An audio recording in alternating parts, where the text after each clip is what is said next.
my name is Claudia and today I want to do a makeup tag video. I actually went on YouTube yesterday and tried to find like an interesting makeup tag that I could do today, and I actually saw a 7-year-old makeup tag. It's called Iodine makeup tag, and I feel like it's actually an idea that I've been wanting to do for a while. It's about the best makeup that I own right now, but then I'm going back and forth the idea, because how can you define the best makeup? Because some of your favorite product, you have already used it up, or maybe it has changed and you kind of have that sentimental value towards those items, although they are not your reference anymore, but you still somehow consider it to be the best makeup that you ever tried for a certain period of time in your life. So it's kind of a gray area to define what is the best makeup right now. But I just want to simplify that idea of Iodine collection. It means when I open my makeup drawers right now, among a vast amount of makeup that I own, which are the particular makeup products that I want to reach for and want to use them from time to time.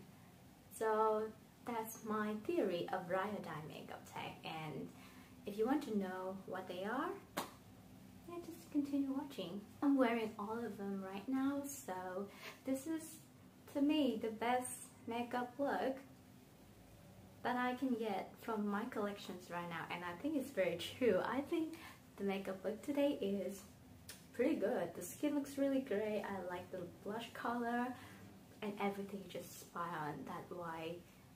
That's the reason why they are my Iodine favorites. Let's start with the concealer. This is not the concealer, and just a side note that I've mentioned these products too much on my channels already, so if you find it repetitive, if you are a returning viewer and you find those are just repetitive, keep in mind that I've used them all the times and I love them so much. I have a decent makeup collections, but not too big, so I have choices when it comes to one category. So I have like a certain amount of makeup products under one category, but not an insane number, so I rotate through all of them very frequently. So if you find them like too boring because I've already talked about them too much, it's okay. You can skip through the sections or you can skip through this video. It's up to you. Let's once again talk about the concealer. This is the Zinc stick. This is from Cancer Council, so it's a very popular skincare brand, also an organization that provides treatment and counseling towards cancer patients in Australia. I have the Spot Zinc sunscreen stick. This is a tinted version. It has SPF 50+. It's a tinted zinc stick. I don't think this concept is very strange and abnormal. You can find it in, I think, quite a lot of brands that do. Oh, it doesn't come down. Yeah. You can find it in a lot of brands right now that carry like sunscreen in their line, but this one is really good. And I cannot say too much about like a concealer in a stick or a zinc stick particularly, because this is the only one that I've tried so far, but it's really good. It provides a very sheer coverage. Like it's implied in the nature of the product, you wouldn't get too much coverage because yeah, it's not meant for that reason, and it's supposed to be versatile for a wide range of skin tone. And you can say that this is not versatile, this is not inclusive, but it's not meant to be used as a complexion fashion product. So with that in mind, I wouldn't judge it for only having one shade. I feel lucky because this shade actually matches me. And it's so good. It's so thin, sheer coverage, blendable, but not blending away. It provides such natural coverage, not too dewy, not too matte, and it always leaves like a thin finish. So sometimes, no matter how much product you apply, some products tend to be very thick and cakey, and that's a problem with satin matte concealers in general. Because I have oily skin, I tend to go for an options that are a little bit more matte and satin, but they are thick. But this one, it's just the perfect finish, the perfect thinness of that finish, and very comfortable under my eyes, and I don't see it moving around throughout a day. I don't say it matches me perfectly. Now that I think about that, it's a bit gray because yeah, it's a mineral sunscreen, so it leaves like a gray cast, but I don't mind it. I think it's a beautiful concealer for my own interpretations of how a ride or die concealer should be. I hope it makes sense. I have a powder from YSL. It's a triple fix translucent setting powder. I got the shade Resilient. It means, no, Resilient is the name of the shade, and it's translucent. This is a translucent powder. It's not the typical translucent, very wide powdery thing that you usually see, but it's pretty low in coverage and low in pigment, so it can get past the threshold of being a translucent setting powder, and I really like it. It's so thin, it's so soft and thin, and you can never go too much with this, because usually I only apply concealer, so whatever area that I apply concealer underneath, I would set it with powder. So I don't typically use too much of powder, no matter what it is, a loose powder or a pressed powder like this. But this one, I can never go wrong with it because it's so finely milled, it's so soft and thin, and just the way you pick up with any kind of brush, that it suddenly is gonna give you a smooth and satiny finish. It's so great, and you cannot see any pores. It's so pores erasing. Is that the right word? Yeah, it's just so smooth. It's blurring your pores. So I struggle with large pores in this area, like around my nose, but it thins out everything. It makes everything so smooth. The smoothness is the top tier quality of this product, and I love it so much. And it's affordable too. Yeah, I think this is also a favorite for a lot of people too. This is the Patrick Ta Double Tech Cream and Powder Blush in the shade Ooh, She's Different. And she's very different. Look at the color. I describe it as a berry pink. It has a really strong berry undertone, but on my cheeks it leans a bit more pink and a tiny bit of red, so it's not too dark. Like, it looks like it's going to be too deep for my skin tone, but it's not. And this formulation is very versatile in that way that you can manipulate it.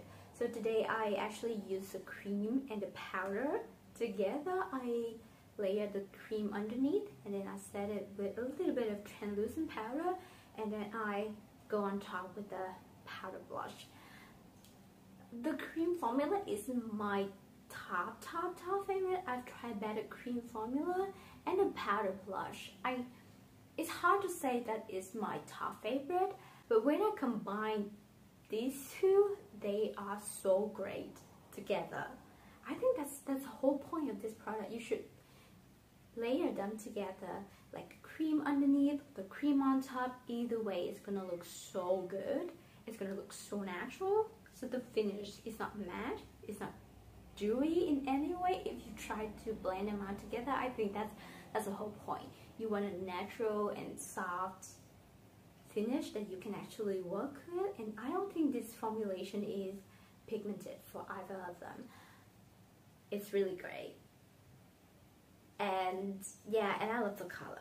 This color is so me. If I could create a blush color for my own, I would go for something similar, because this is just so flattering on my skin tone. And I've had this for a few years already. It doesn't look like I've used too much of it, but like I try to avoid the signature part of the powder blush. So I only dip my brush into this kind of side on the pan. But I've used it. I've used it and I love it, and I will keep using it many more times. The good about the bronzer,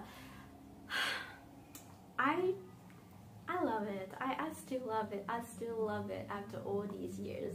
This is the smoothest, softest, the most velvety. It has quite a bit of powder kickback, and I have to admit that. And it means you're gonna waste, yeah, a decent amount of product when you try to pick it up with a brush. But I don't mind it. It's so finely milled. It's so soft. I've been using it. I broke it. I repressed it, and yeah, I kept on using it, and it's still great up to this day. I had the old packaging. It's just so smooth. It's just so flawless, and you don't have to blend too much with this product, because it has a quality of not sticking to the cream product, but also sticking to the cream product enough. I'm hoping that I'm making any sense right now. So like, it's just a middle of the road.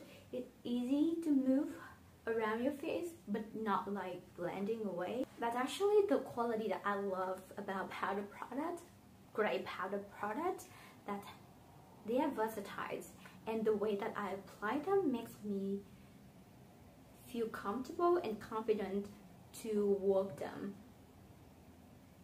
in, to incorporate them with my cream or complexion routine. And this one is a really great example. I have the shade bronzer, like the original shade bronzer, and it's quite perfect for my skin tone. Sometimes I feel like I need to go for a shade darker because maybe I get a bit of tan, but nah, I think this shade is good. I think the shade is just good, just spot on. Like, if it's too dark, it's gonna be too much, and this is not orange. Thank God, it's so neutral. It's not orange, it's not fully matte, it's a bit sand. Yeah, it stood the test of time. Highlighter, I don't wear highlighter too much these days, but if I want to wear a highlighter, I would go for this FENTY Killawatt. Yeah, Killawatt Freestyle Highlighter Duo, and the shade particular is Mean Money, and the more sparkly shade is Hustler Baby. Mean Money and Hustler Baby. This one is very blinding. It's a bit yellow, leaning gold to my skin tone, so I don't actually like it. Once again, it's like sparkly and really blinding, but this one is so natural. This is an epitome of a good natural highlighter. It's like a glowy setting powder. I think if you can stand a very glowy, very dewy setting powder, you can actually use this one under your eyes, or like just like a high points of your face. It would be very gorgeous. But as a highlighter, it's so soft. I know I'm using the word soft a lot, but it's just the way that I want my makeup to look like right now. I want like a thin veil of every single product where you can actually still define them and distinguish them from one to another, but then you see that they're blending together, and soft is just the right word to describe a good product that could help you attain that kind of finish on your face. This one is just like, yeah, it's just like a glowy powder. Maybe a little bit more highlighting than like a glowy setting powder. And the color is not too much. It's right up there to my skin tone. Maybe, yeah, maybe that's the reason why. So it's not trying to make a scene on my cheekbones. It just try to blend in my actual skin tone. So that's why it's so natural and healthy, because it shows the good versions of my skin. It's supposed to look like if I drink enough water and get enough sleep. So this one is really great. I guess I'm gonna quickly get through these like very stable favorite in my collection. I got this eyeliner from Kind. It's very affordable. It's a brown eyeliner and I use it almost every time that I do my makeup right now. Today I'm wearing it actually like just on my lower lashes. Like, you remember the trend reverse eyeliner? You probably cannot see it from this distance, but I think it makes a difference and it looks really nice, and it's a very creamy formula because I don't like tucking eyeliner. I don't like tucking eyeliner at all. It hurts my eye. It makes me cry literally. So when I found this one, it's so cheap, it's so soft, and I can see some people might not like this formula because it's very smudging. If you have really oily eyelids, it's gonna smudge, but it's just creamy. It's just so creamy. It lies on perfectly. It just emollient. It just like stay there for you to work with, and I really enjoy working with this eyeliner. And the brown is not too much, it's not too black, it's just a really nice soft neutral brown color. And this is the brow pencil that I use every day. It's from the Face Shop. It's the Designing Eyebrow Pencil. I got the shade number 6, dark gray. It's a really good color for my brow hair. Yeah, it's dark, it's very cool tone, it's just a perfect match to my eyebrows or my hair color, and it's just a typical flat, you can say, yeah, it's not triangular, it's just a flat tip eyebrow pencil, similar to the ABH brown definer back in the day. Do you remember that? Yeah, people for a while just talked about ABH brown definer and the micro tip. I forget what it's called, but yeah. And yeah, this is like a similar version of that definer. So it's a flat tip, it gets the job done in like 30 seconds. I just like fill in some of the sparse spots on my brows, and then I get through them using the spoolie. So very quick, very functional, very effective, and very affordable. And I don't have a mascara right now with me because I stopped wearing mascara for over a year already, thanks to this product. This is the Ordinary Multi-Peptide Lash and Brown Serum. I only use it on my lash because my eyebrow is a bit out of control. I don't need any help to my brow, but I've been using this like lash serum and it works. It helps a lot with lengthening and volumize, you know, adding more hairs to my lashes. And I don't like mascara. I never actually like the feeling of mascara on my eyes. It's just so heavy. So when I found out that, oh, this product actually works, I stopped wearing mascara completely and rely on this one to give me more of a fuller lash look. It doesn't look great. I have Asian lashes, so it's very short, very sparse, and like just straight. There's no curve at all. I use this one to get it to a fuller look, and then I use a very old hard lash color just to give it a lift. And I don't need mascara, to be honest, if I have these things with me. Eyeshadow palette.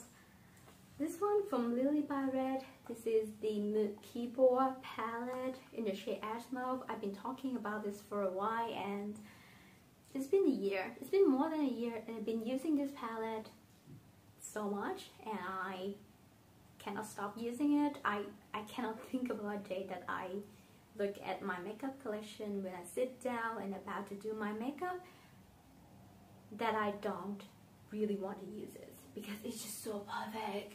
It's so good. It's just a standard matte eyeshadow formula that now becomes my ride and die.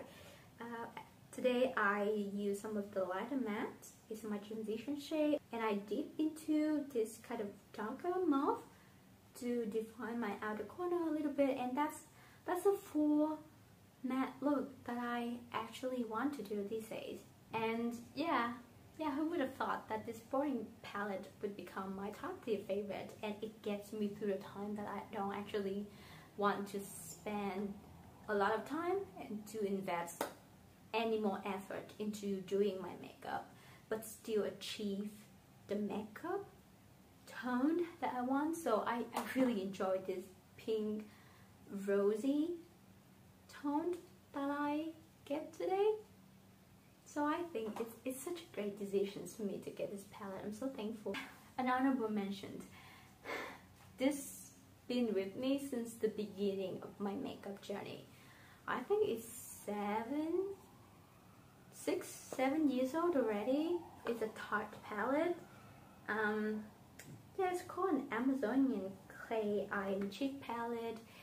It was in a set that was really old. I think it was even much older than the time that I got it. So boy, this palette once again is so boring, but it has become my staple and it hasn't changed much. I love this Amazonian Clay blush formula, and the color is just it's a rosy mauve dusty pink, like a bit grayish, a bit desaturated pink. Really good on my skin tone. You have to stand the eyeshadow. You can just use these two to do a full matte look, like the one that I'm doing today with that Lilybyred palette. So this one is just so versatile and it's so quick. You don't have to think about the directions that you should go with it. You have just one stable collection. You can actually use the blush, and it's an eyeshadow, and that's the way that I actually prefer to use the blush. So I actually blend the blush on my crease a little bit today to achieve the rosy tone that I want, and it's just so good. It's adorable. Yeah, I was so cheesy at that time to get this kind of palette. It's really like funky and weird, but it's just so adorable, and it brings so much nostalgia to my life. That's kind of a reason why I love it. And lastly, we have a lip combo. I have many lip products, so I can just like bring all of them here and then try to find one that I enjoy the most in every category. That's gonna be very long. So right now, when I think of doing my lips with like a particular color, I actually want to use a lip liner. It was insane. I wasn't a lip liner girl at all, but now all I want to use is a lip liner for Wet n Wild. It's a lip liner. It's a Color Icon Lipliner in the shade Brandy Wine. It's a winey brown color, so it's kind of a brick red, but it's quite neutral with a lot of brown in it. I just like quickly define my lips, and then I apply a Nivea lip balm in the shade Strawberry Shine on top, and then I achieve this kind of half defined, half natural lip situations, and I enjoy it. I love it. I like it, and the thing that's really interesting about this lip liner is that it's not creamy. I like the eyeliner because it's very creamy, it's so emollient. This one, I don't like it to be as creamy because it's gonna be a disaster. It's hard and it's a wooden pencil, so it has that kind of like waxy, grippy quality. Not too much, but like strong enough to stick the color, the pigment onto my actual lip line. So it gives a really defined but very natural, maybe because of the color. It blends really well with my actual lip color, so I feel like it's defining but not too much. It still show up some of the natural features of my lips. That's what I like about it, and it's really cheap. So that's it. That's all of my Ryan Dye makeup products for now. I actually hope you enjoyed this video, and once again I'm Claudia, and hopefully we see each other again. Bye!